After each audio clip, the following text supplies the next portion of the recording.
All right, hello and welcome back to another episode of the Wealth Building for Dummies podcast. My name is Kyle Demian. I'm joined here with Renji Matthew as always, and today we're talking about how to build wealth from nothing. One thing Renji and I have heard a lot and we have taken into our own practice is that you either have time or you have money. If you have time, you can invest your time and efforts and energy into building and doing what it is. If you have money, maybe you can accelerate some of the process and or hire people or pay for services that help you speed the process. But today, if we're talking about how to build wealth from nothing, we're going to focus on the one aspect that you should have if you don't have money, and that should be time, right? And the first thing that we need to realize is that you're not going to be able to build wealth in a 401k, in an IRA, in a Roth IRA, in an IUL, life insurance by itself, but you've got to get into assets or owning a business, right? You've got to do something that is going to be able to scale and increase your income and earn higher rates of returns than the market does, right? Reason I say that is because right now, if you're investing into your 401k, you've got to work 40 hours a week for 40 years. And then if you're lucky, you're financially free if you've done a really good job of saving into your 401k. That's the path the majority of Americans are going down, which is fine if that's the path that they want to go down. But today, we're talking about building wealth, and the average person is not thinking about or talking about building wealth. Some people think it's too risky. Some people aren't worried about it. They'd rather just go the safe path. And that's cool. That's your choice. But today, and what we focus on, what we talk about is the education and resources to actually build wealth and to get into assets. So Renji, if you want to get us started and anything you wanted to add into the intro, and then we can start going down like the list of ideas that we've gotten where people should start if they have nothing and they want to build wealth. Yeah, like you said before, you either have time or you have money. If you have neither, you're in trouble. But if you have time and don't have money, this is where helping yourself with education, reading all the books you can get, all the YouTube videos, watching all the podcasts, get your mind ready for building wealth, right? Because if you don't have the education, you can sit there and Netflix, chill, waste time on YouTube, whatever, but that's not going to help build wealth for you. But if you get out there and start reading books about building wealth, reading what other people have done to become wealthy, or networking, go to networking events for whatever business you want to get into, whatever side hustle you're wanting to get into, be it real estate. There's so many real estate opportunities to meet other real estate investors and people that are wealthy and try to learn from them. This is where finding a mentor comes into play. There's plenty of people that are out there that are willing to teach. You just have to go out there to network so you can find them. If you sit at home and don't do that, you're not going to find those people. There's a lot of good-willed people that are willing to teach you what they know so that you don't have to go through the same struggles they went through. But again, you have to go network, or you can also work a 9-to-5, make income that way so you can invest into building wealth later. So that's where I would start. One thing you said is if you don't have time or if you don't have money, but here's one misconception I find that most people have is that they say that they don't have time, but what's the word I'm looking for? Their priorities are just in the wrong places, right? We all have time. We all have the same amount of time as Elon Musk, Jeff Bezos, name any famous person, really wealthy person. We all have the same amount of time as them. And now they're wealthy, but what were they doing 20, 30 years ago to start building their wealth? They were maximizing their time in the early stages. I'm sure a lot of people have seen the picture of Jeff Bezos, working in that little corner office of his apartment or his home, whatever it was. And he had Amazon on this really, what was it? A sheet? I think it was a bed sheet, or maybe like just this sheet. Big, it looked like a bed sheet, but he was there grinding and building Amazon, right? So you work your 9-to-5 to help you pay the bills. And then from 5 to 9, you're working on building your empire and building your wealth. And then the weekends, what are you doing on the weekends, right? And this is where we talk about the perceived notion of you don't have time. We all have the same amount of time, but it's about your priorities, right? And it's simply enough, I believe, if you say that you don't have time to build wealth or to start a business or to get into assets, it's just not important enough to you. You know, we've talked about before, what is your why? If your why was big enough to build wealth and to provide for your family, to create generational wealth, there wouldn't be any excuses. There wouldn't be anything in the way. And too often we just don't have our priorities straight to find the time to do these type of things. And then from there, you talked about a lot of good things: educating yourself, building your skills, networking, finding a mentor. The great thing right now about social media, I guess good and bad, is you have exposure to people that have built significant amounts of wealth, and you can follow them and watch their videos, see what they're doing, see how they're talking, see some of the strategies that they're implementing and doing today. And you can start to follow and emulate those. So pick someone that you like, that's in the world that you want to get into, whether it is finance or real estate or vending machines, like we've talked about and brought people on, or other asset classes. Like, people are posting content now and educating others to build their brand. And pick one, pick two, follow them, but don't follow 100 different people, because 100 different people that have built wealth are going to give you 100 different ways, and it's going to keep you stuck. So you need to pick one, maybe two, at most I would say three, and follow what they preach and what they talk about, and start implementing some of those streams. So this is kind of like the first phase, right? If you've got time, you need to get the education and do the networking to get out there and to start, learning what you can do, whether that's in your area, or even now, a lot of times there's networking across social media that you can do.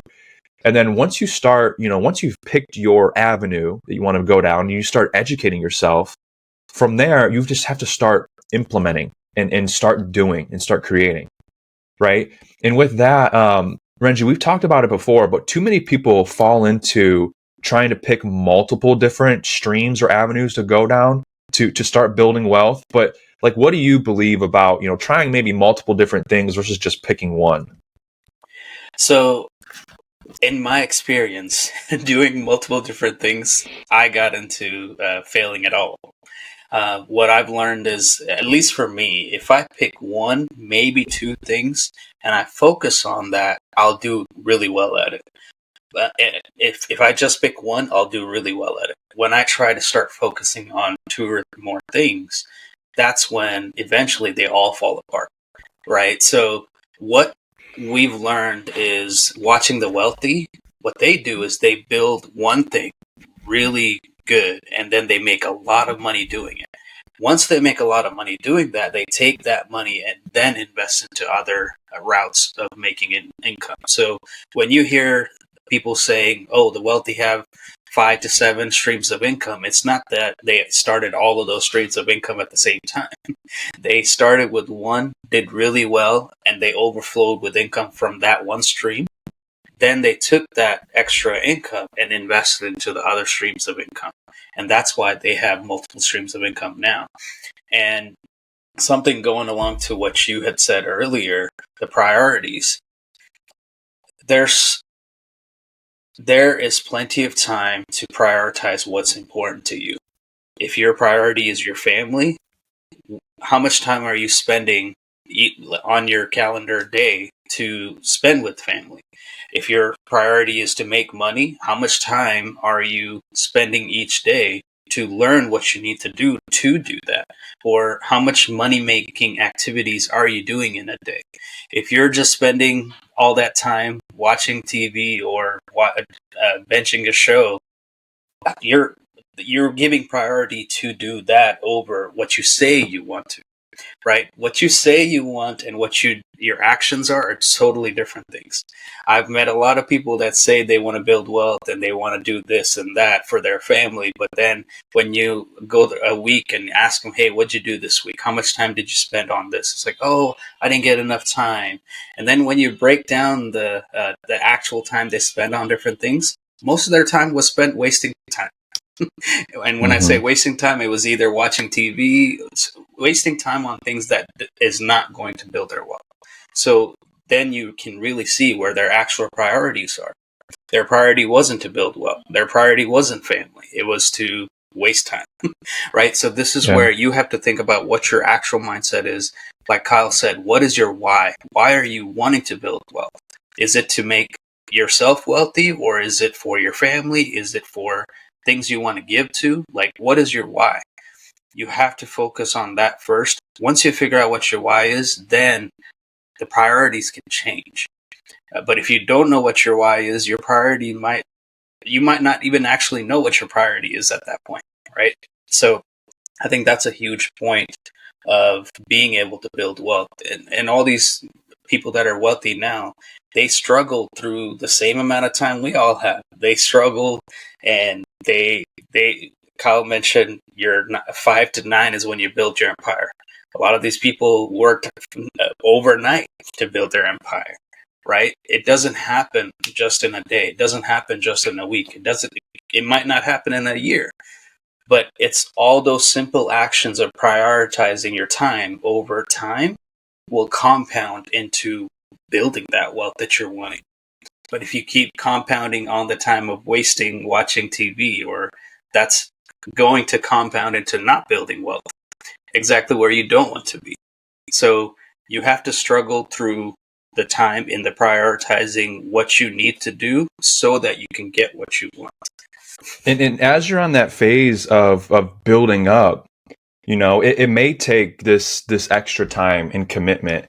But what most people don't realize is that, once you've built up your business or you've built up these assets, then you can really that's when you can diversify, right? Once you become successful. And that's when you can start to not only diversify your investment types, but you can also like hire and scale and bring people on to help you get back some of your time, right? Like we said, you're either starting with time or money. If you don't have any money to start, let's build it up so that you have money, so that then you can start to hire and offset scale, but like also offset some of your priorities where you bring in people to handle those priorities for you. So it's no longer just on you, but you've got a team that's helping you build wealth and scale. And that's how people like Jeff Bezos and Amazon, right? He started with just him, he built it up, scaled, and then he hired people and brought them in to buy his time back. Right. And now this isn't going to happen overnight. There is no true get rich quick schemes. This is something that can be get rich for sure. Right. And build it over time. And to do that, you're going to have to stay disciplined. You're going to have to be patient. Most people, we live in such a now type of society where it's instant gratification anywhere and everywhere you go. And that's not what it's like in the business world. So staying disciplined sounds easy. Hypothetically, everybody thinks that they can do it. But, when you're going backwards, maybe in business initially, where you're losing money because you haven't made any money yet, but you're investing into your business, you're investing into yourself, you're going backwards. Do you have the discipline to keep going through that and to get through it and to get over it to where then you become profitable and you get into the black, as some people say, right? And with discipline is being patient and just knowing that it's not going to happen overnight. It's a long-term process, but you need to stay focused even when, progress seems slow. So with that, Renji, we've talked about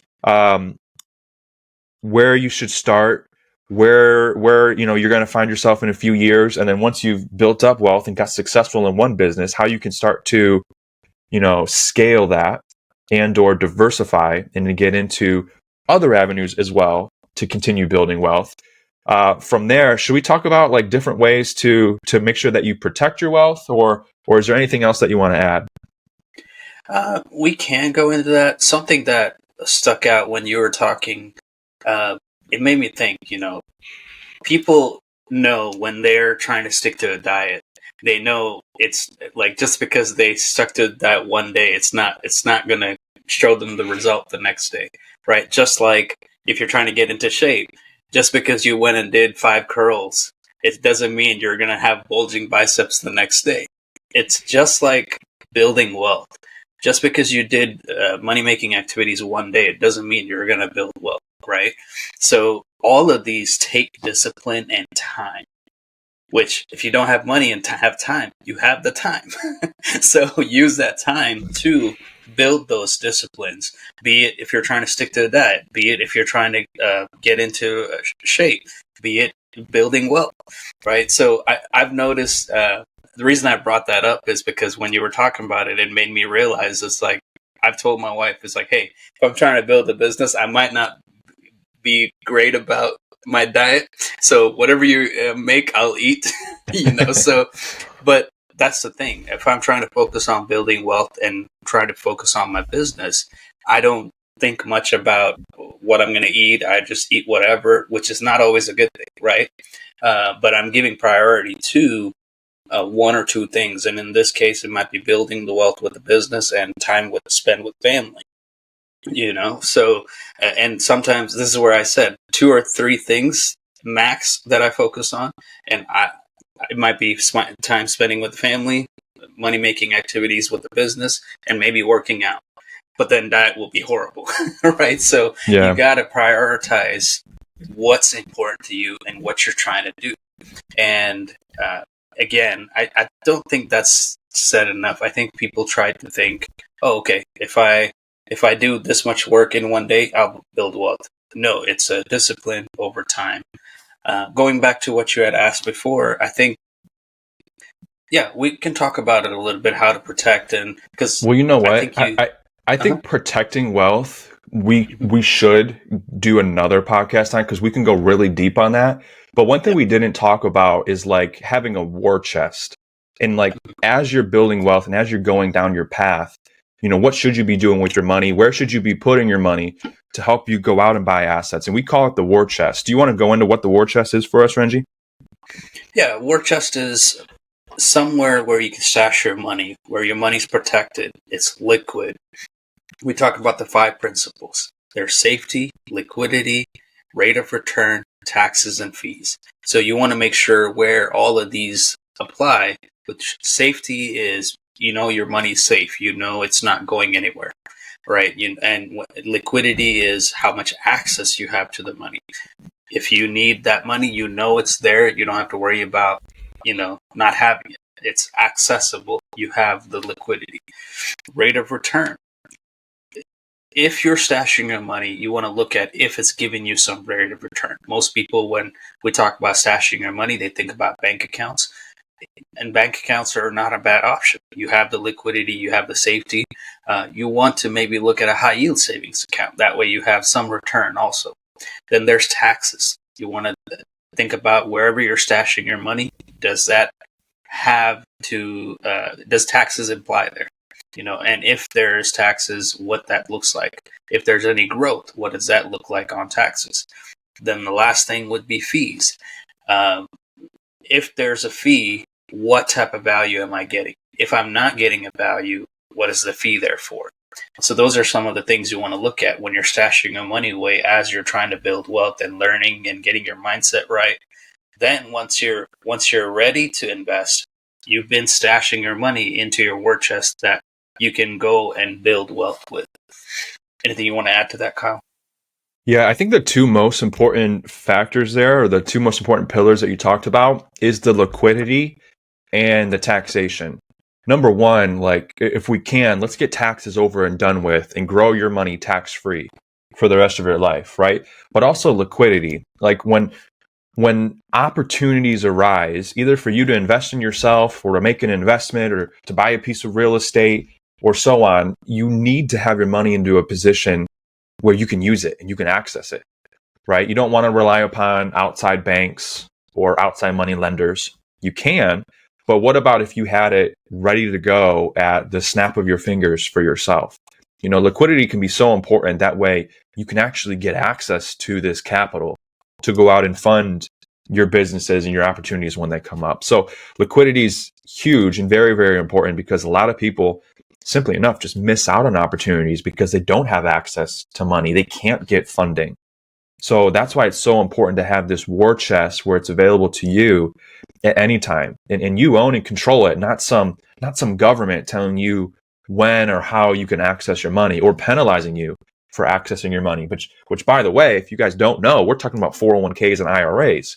If you're under the age of 59 and a half, not only if you go to access some of your money in there, will you get taxed on it, but you're also probably going to have a 10% penalty. So it's especially if you're going on the wealth building journey, you need to make sure that you're saving your money into the right place so that when these opportunities arise, you can go access it without the government taking from you, without being penalized, without having to pay extra taxes, and so on. Well, Renji, what else? Is there anything else that we should add? I think that's about it. I think the only thing I would end off with is being patient.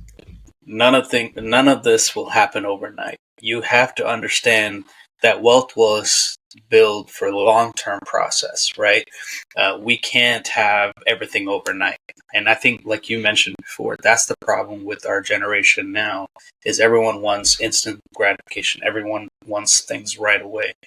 And you're not putting delaying gratification for later. That's how building wealth becomes. That's how getting into shape is. You're delaying the gratification.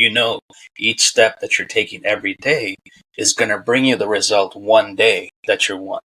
And you might not see the benefit of your actions every day. You might not see it every week, but you will see it as long as you keep putting in the work, keep taking that action, believing that it will come. And again, I think that's where a strong mindset comes into play. You have to build your mindset to believe, hey, all these actions that I'm taking, especially if I'm prioritizing it, it's going to build that wealth. It's going to help me to get into shape, or whatever your goal is. It's going to get me there as long as I keep putting in the action, keep prioritizing that time to do that. It doesn't happen over time. So that patience is key. Absolutely. And with that, I want to thank you guys for tuning in and watching us today and hanging out with us. If you want to build wealth, make sure to like this video and subscribe to our page. This is what we talk about every single week. We're recording about 2 to 3 episodes. We're bringing on more and more guests every time or every week. And we're trying to provide as much value to you guys, our viewers and subscribers, as we possibly can. So thank you guys for hanging out. Drop your comments below if you have any particular questions or anything that you may want us to cover in the future, or potentially some guests that you want us to have on. And maybe we'll bring on some guests. We are looking for guests that are actively building wealth or have built wealth, investing into assets, maybe doing real estate, and other side hustles as well. We would love to interview new people, get to know them and learn their story and how and why they're doing it and what secrets they can share with our viewers. So with that, we'll see you guys on the next episode. Have a good one.